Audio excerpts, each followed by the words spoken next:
자, 우리 공유 자원의 비극 한번 해보도록 하자. 우리 공유 자원의 비극이라는 제목이긴 한데, 애초에 이제 공유지의 비극이라는 용어가 있지.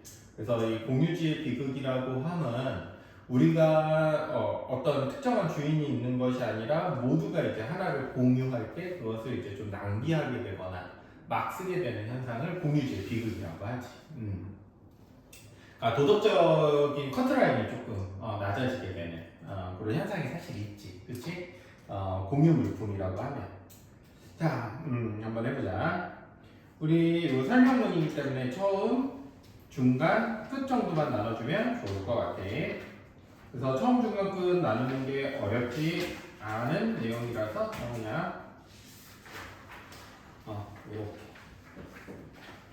그래서 첫 한 문단, 마지막 한 문단을 처음으로 끝으로 읽으면 충분할 것 같고, 우리 이런 거 개념 나오면 이렇게 표시하면서 읽기로 했었지. 공유 자원은 이런 자원이래 그냥. 지금 너희가 공유 자원이라는 뜻을 모를까봐 설명해주고 있고, 이거 아주 전형적인 패턴이지. 독서 지문에서, 비문학 지문에서 아주 전형적인 패턴이야. 개념 설명 먼저 해주고 구체적인 내용 전개하는 것. 공유재산 또는 공유재산이라고도 해. 이런 걸 우리가 동어치환이라고 하고 똑같은 말이야. 그래서 계속 공유자원에 대해 설명하다가 문제에서는 공유재산이라고 나올 수도 있어. 알겠지? 헷갈리면 안 돼. 그런 거 잘 머릿속에 넣어두고. 예를 들어 우리 담화끝이 꾸준히 잘 체크하면서 공기는 우리 모두 공동으로 소유하고 있는 자원이고, 산, 들, 바다에 있는 야생동물, 들에 피는 이름 모를 뿐 서울 시민들의 식수를 담당하는 한강도 공유자원이다. 또한 경상부터 석류굴과 같은 관광자원이나 휴대전화 소유자에게 필요한 전파도 우리나라 사람들이 가지고 있는 공유자원이다. 그래서 공유자원의 개념과 이해를 설명해주고 있지.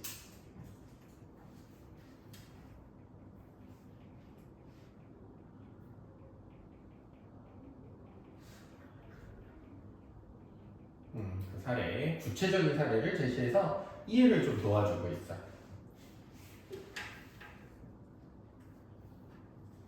공유자원은 과도하게 소비된다는 특성이 있어. 이는 공유자원의 비극이라고 표현하면 된다. 그래서 공유자원의 비극을 유발하는 원인이 되겠지. 과도하게 소비되는 거. 같은 음식을 여러 사람이 함께 먹을 때, 혼자서 먹을 때 어느 쪽이 더 맛있게 느껴질까? 여기서 의문형을 통해 가지고 내가 언제 그런 걸 맛있게 먹었었지? 아, 맞아. 사람들이랑 같이 먹을 때 좀 더 맛있었던 것 같아. 같은 양을 먹더라도 같이 먹으면 남한테 내 음식을 빼앗길까봐 더 맛있게 느껴지고는 해. 이러한 이유로 사람들은 여러 사람들과 같이 음식을 먹을 때 더 많이 먹게 돼. 밥을 즐겁고 맛있게 먹는다는 점에서 공유자원의 희극이라고 해야 할지도 모르겠지만, 음식의 입장에서는 빨리 사라지게 되므로 이 경우 역시 공유자원의 비극에 해당돼. 이거는 인간의 입장에서 바라본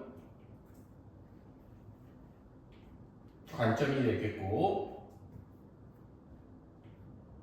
이 부분은 자원의 관점에서 바라보면 이렇게 된다는 거지. 빨리 사라지게 돼. 더 많이 사라지게 돼.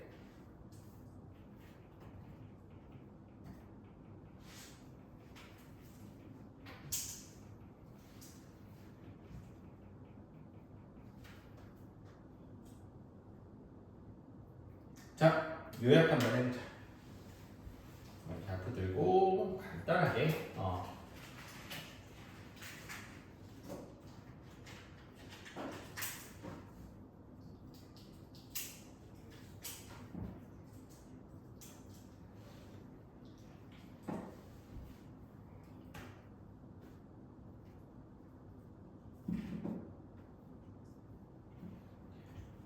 여기서는 무슨 얘기가 주안점이야? 공유자원의 특성에 대해서 설명하고 있지, 그치? 최대한 줄이자면 공유자원의 특성이 되겠고, 어떤 특성이야? 과도하게 소비된다는 특성이네, 그치?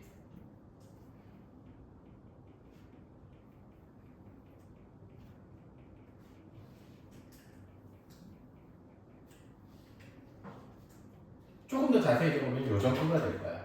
이 특성이 뭐를 발생시키지? 공유자원의 비극을 유발시키는 공유자원의 과도하게 소비되는 특성 정도 딱 그러면 한 줄로 완벽하게 줄일 수 있겠네. 그걸 설명하기 위해서 이런 친근한 사례도 들어서 이해를 좀 돕고 있는 것 뿐이고, 이 사람이 하고 싶은 말은 저 한 줄이야. 어차피 이 문단에서 북유럽의 어느 도시에서 시민들의 편의를 위해 자전거 몇만 대를 사서 시내 곳곳에 두었다.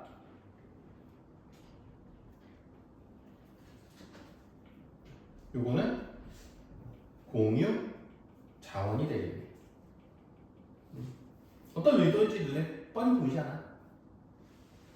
필요한 시민은 자전거를 타고 목적지까지 가고 목적지에 도착하면 자전거를 길거리에 그냥 두도록 했어. 자전거가 필요한 또 다른 사람은 길거리에 있는 자전거를 타고 자기 목적지까지 갈 수 있었어. 아주 편리할 뿐만 아니라 모든 사람에게 도움이 되는 구상이었어. 긍정적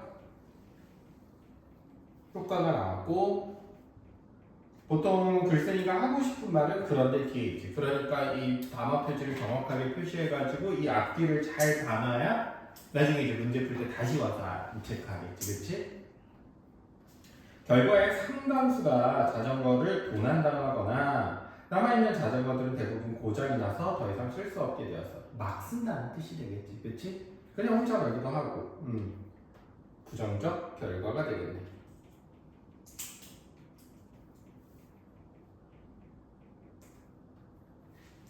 그래서 여기서는 공유자원의 비극에 대한 사례를 제시하고 있죠. 구체적인 사례를 제시하고 있어요.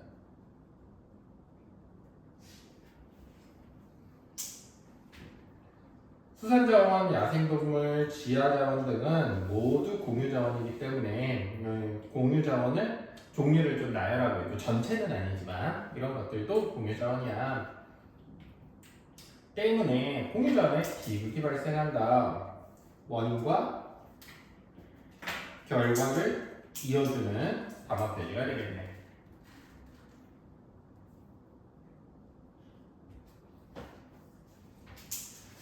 수십 년 전만 해도 조기는 우리나라 서민들의 먹을거리에서 조기가 그렇게 비싸지 않았다고.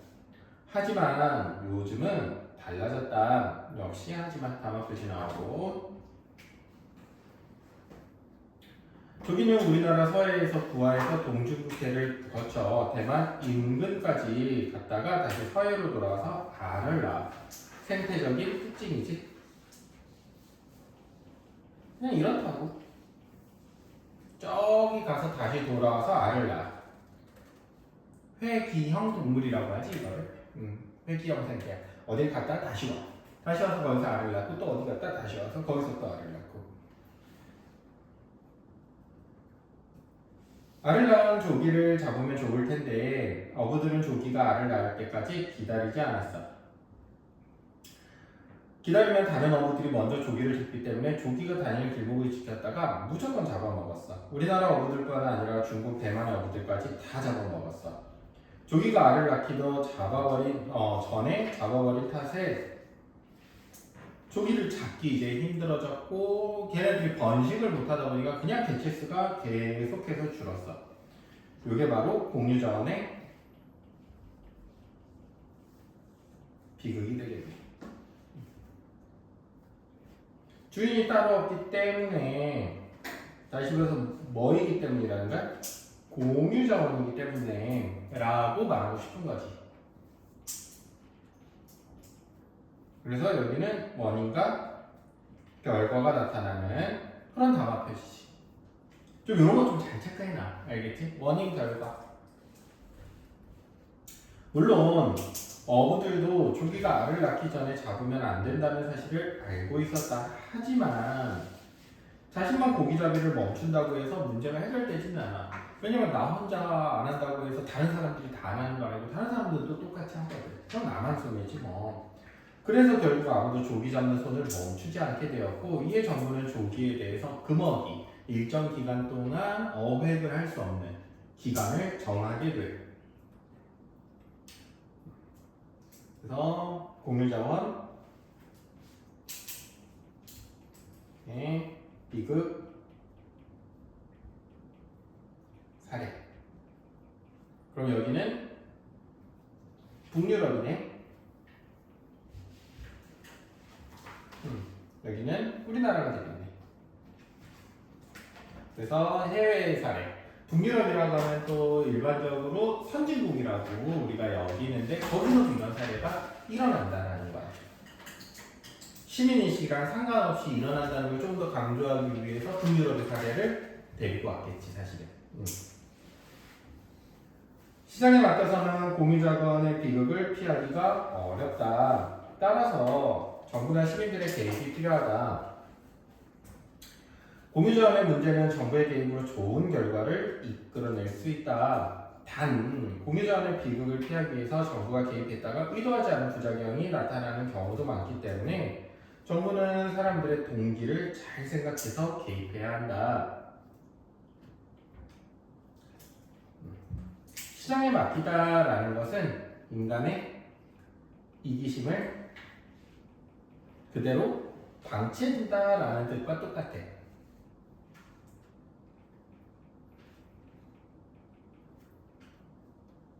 그러면 작가가 생각하는, 필자가 생각하는 것은 정부의 개입이야.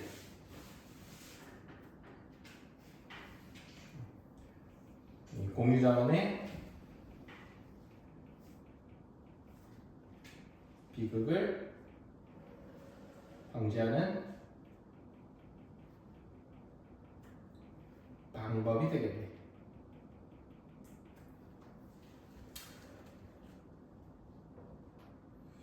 자, 여기는 좀 요약을 해보자. 짧지만 미에는 선생님이 또 해줬고 이런 부분은 좀 요약을 해볼 필요가 있기 때문에 여기 잠깐 시간을 줄게. 직접 한번 요약을 해보는 게 좋을 것 같아.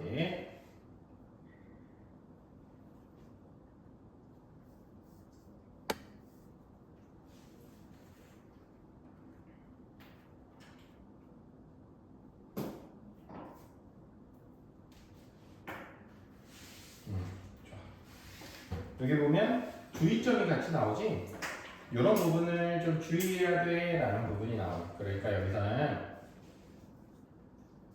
공유자원의 비극을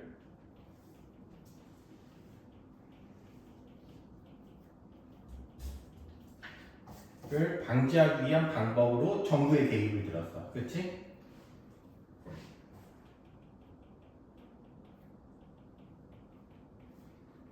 위해서 정부가 개입해야 하고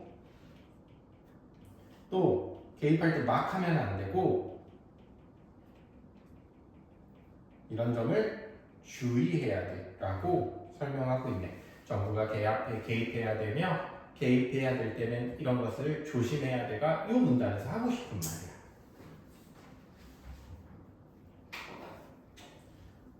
그래서 정부가 개입해서 좀 이상한 사례가 벌어질 수 있나? 바로 예를 들어주고 있어. 우리나라에는 바다에서 그물코가 작은 그물을 사용할 수 없도록 하고 있다. 이게 바로 정부의 개입이 되겠네.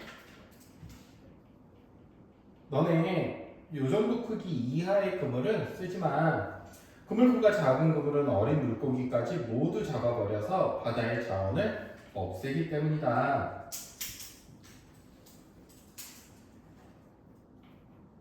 요 부분 요게 공유자원의 비극이지.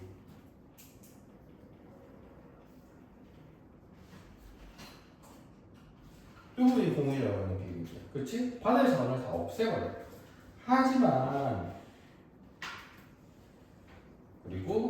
없도록 하고 있는 이유가 이게 되겠지. 때문이다라는 단어표들을 통해 가지고 이유를 설명해 주고 있어. 하지만 일부 어민들은 몰래 작은 그물을 사용했고, 그리고 경비정이 쫓아오면 잡히지 않기 위해서 그물을 끊고 시치미를 뗀다. 이런 것 때문에 바다가 더 오염되기 시작해서 버려지는 이런 그물들 때문에 부작용이 되겠네. 여기서는 정부의 개입과 또 그에 따른 부작용 사례가 되겠네. 어렵지 않지? 이거는 구체적인 사례를 통해 가지고 야 조심하지 않으면 이런 부작용이 일어날 수 있어. 시민들이 자발적으로 개입해 문제를 해결한 오스트레일리아의 바다까지 공동체 사례를 살펴보자. 청유형이고 독자들의 참여를 유도하고 있다. 맞는 선지가 되겠네. 청유형 어미를 통해서 독자들의 참여를 유도하고 있다. 맞는 선지가 될 거야. 한번 같이 한번 읽어보자. 뭐 이런 정도니까. 1960년대 이 지역 어부들은 바다가재 숫자가 계속 줄어드는 공유자원의 비극을 겪고 있었어. 문제를 해결하기 위해 어부들은 좋은 생각을 해냈다. 공동체를 결성해서 설치할 수 있는 어망의 숫자를 제한하기로 한 것이다.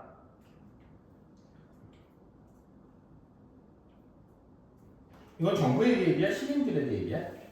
시민들의 자발적 개입이 되겠네. 자발적 개입, 스스로. 이에 다른 사람이 어망을 더 설치하는 것을 서로 감시하게 되면서 불법적으로 어망을 설치하는 어민들이 사라졌고 결국 바다까지의 숫자를 늘리는데 성공했어.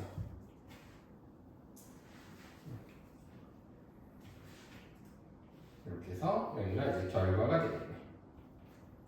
제안을 하고 이런 결과가 있었어. 그런데 시간이 흐르면서 어민들은 꼭 자신이 어망을 설치할 필요가 없다는 것을 깨달았어. 어망의 숫자만 제한했을 뿐 어망을 설치하고 잡을 수 있는 사람을 제한하지는 않았기 때문이다. 이걸 깨달았었던 이유가 되겠지.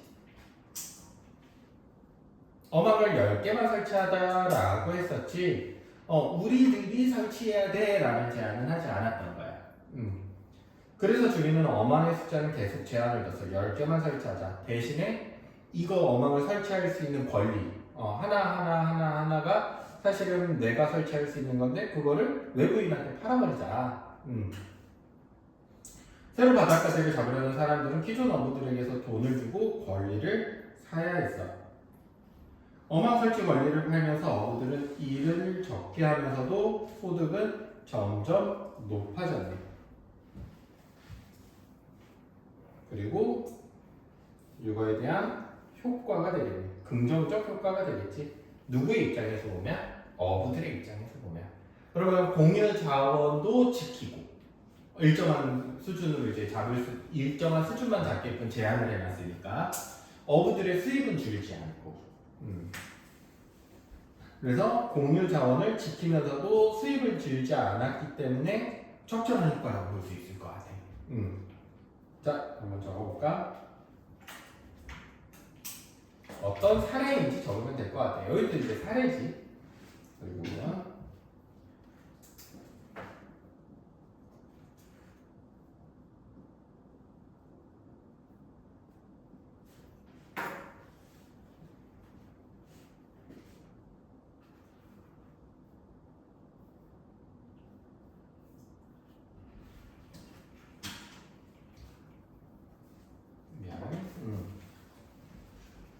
이거는 자발적 개입으로 가져온 비극을 극복한 사례 정도 되겠네. 그렇지?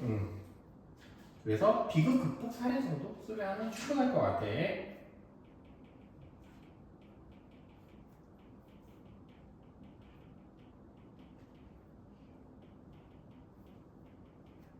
다음에 비극을 극복한 사례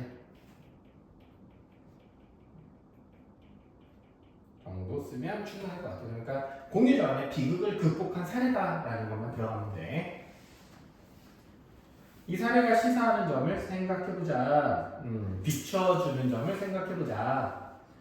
만약 정부에서 어망을 제한했다면 가정하고 있지. 그랬던 것처럼 불법 조업이 기승을 부렸을 것이다. 가정하고 그에 따라 예상되는 결과를 글쓴이가 직접 제시하고 있어. 그런데 어부들이 자체적으로 제한을 두면서 자연스럽게 불법 조합이 자취를 감췄고, 왜냐하면 어부들이 자신의 권리를 지키기 위해 불법 조업을 자발적으로 서로 감시하고 있었어. 물론 처음에 어망을 설치할 권리를 갖는 사람들이 누구인지, 시간이 지나면서 그 권리는 어떻게 되는 것인지 또 계속 생각을 해봐야 될 문제이기는 해. 그래서 요 부분은 인간의 이기심을 사실 이용한 사이지. 야, 우리 권리니까 우리가 지켜야 돼.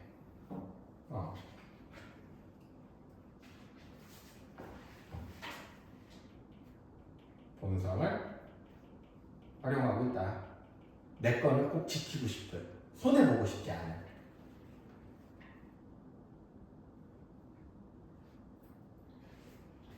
그래서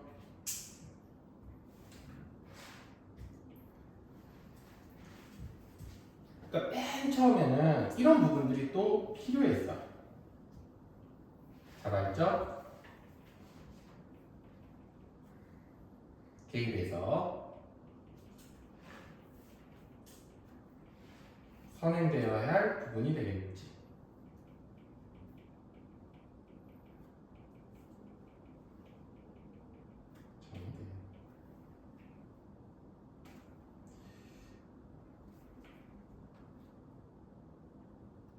그래서 공유자원 비극 극복 사례에서 배울 수 있는 점들이지.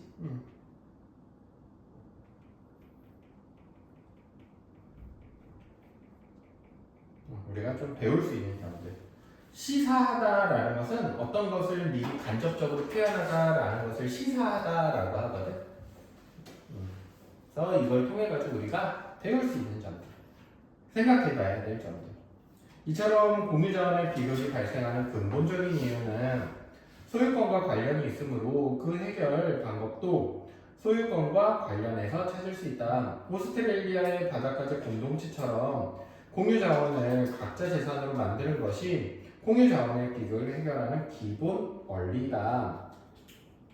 그래서 공유자원의 비극을 해결하는 기본 원리를 뭐에 대해서 어떻게 설명하고 있지? 이렇게 설명하고 있어. 그렇지? 각자의 재산으로 만들어야 돼. 인간의 이기심을 활용을 해야지. 내 재산이면 손해보기 싫으니까. 그래서 공유자원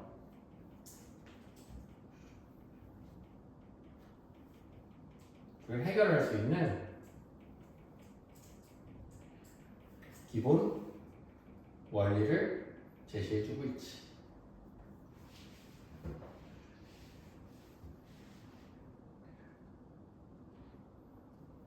그렇다면 지금처럼 소유권으로 해결할 수 있는 문제도 있지만 소유권으로 해결할 수 없는 환경 문제는 어떻게 해야 할까? 그래서 또 문제를 제기하고 있지. 이 문형을 통해서 문제를 제기하고 있어. 우리가 마시는 공기도 공유자원이라고 할 수 있는데 이 공기가 점점 오염되고 있다. 공기를 깨끗하게 하는 방법 중 하나는 열대림을 보존하여 공기를 깨끗하게 하는 것이야. 하지만 아마존 원주민들에게 열대림을 보존하여 얻을 수 있는 것은 무엇일까?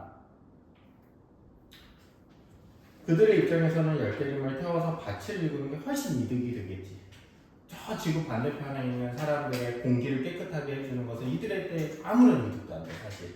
또 뭘로 설득을 했겠냐 이거야. 그런데 그들에게 지구 환경을 위해서 너희 좀 가난하게 살아, 불편하게 살아 라고 할 수 있을까? 이거는 선의적인 표현에 가깝지. 그렇게 할 수 없다라는 뜻이지. 경제적 이득을 포기하라고 하는 것은 현재 어려운 생활을 하고 있는 원주민들한테 매우 가혹하다. 그러므로 원주민들에게 동기를 부여해야 돼. 어떤 동기야? 이 동기는 밑에 나오면 알겠지만 경제적